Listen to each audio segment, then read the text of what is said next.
এই টেস্টিবল চ্যানেলে আপনাদের সবাইকে অনেক স্বাগত। বন্ধুরা, আজ আমি আপনাদের সাথে শেয়ার করব পমফ্রেট ভাপার রেসিপি।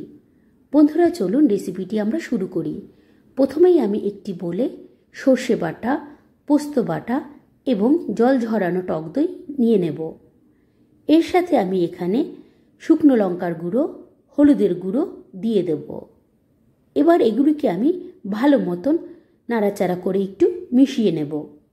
মেশানো হয়ে গেলে আমি এখানে পরিমাণ অনুযায়ী লবণ দিয়ে দেব। এরপর আমি এই মশলাটিতে একটু তেল দিয়ে দেব। তেল দিয়ে আমি মশলাটি আবারও ভালো মতন নাড়াচাড়া করে মিশিয়ে নেব।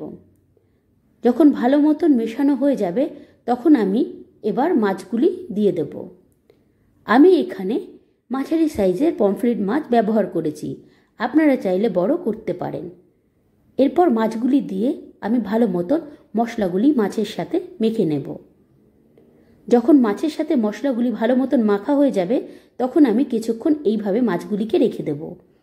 এরপর ভাপা তৈরি করার জন্য আমি একটি টিফিন বক্স নিয়ে নেব। টিফিন বক্সে মাছ এবং মশলাগুলি সুন্দরভাবে সাজিয়ে দেব। এরপর আমি এখানে কাঁচা লঙ্কা দিয়ে দেব।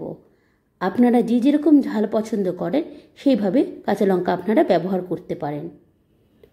এরপর আমি এখানে বেশ অনেকটা পরিমাণে তেল দিয়ে দেব। আমি এখানে সর্ষের তেল ব্যবহার করেছি। এবার আমি টিফিন বক্সে ঢাকনাটি আটকে নেব। বন্ধুরা, এবার ভাপাটি তৈরি করার জন্য আমি কড়াইতে একটু জল দিয়ে দেব। জল যখন হালকা ফুটে উঠবে তখন আমি টিফিন বক্সটি কড়াইতে রেখে দেব। ভাপাটি যাতে ভালো মতন হয় এর জন্য আমি প্রথমে গ্যাসের ফ্লেম হাই, তারপর মিডিল করে রেখে দেব। এইভাবে ভাপাটিকে আমি হতে দেব। এই সময় ঢাকনা ছিদ্রতে আমি একটু বন্ধ করে দেব।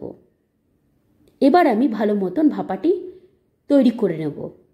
যখন দেখব জল ভালো মতন ফুটে যাচ্ছে এবং ভাপা তৈরি হয়ে গেছে তখন আমি নামিয়ে নেব। বন্ধুরা, আপনারা এই প্রসেসেই বাড়িতে তৈরি করুন এবং সবার সাথে শেয়ার করুন এবং আমাকে কমেন্টসে জানান। বাই বন্ধুরা।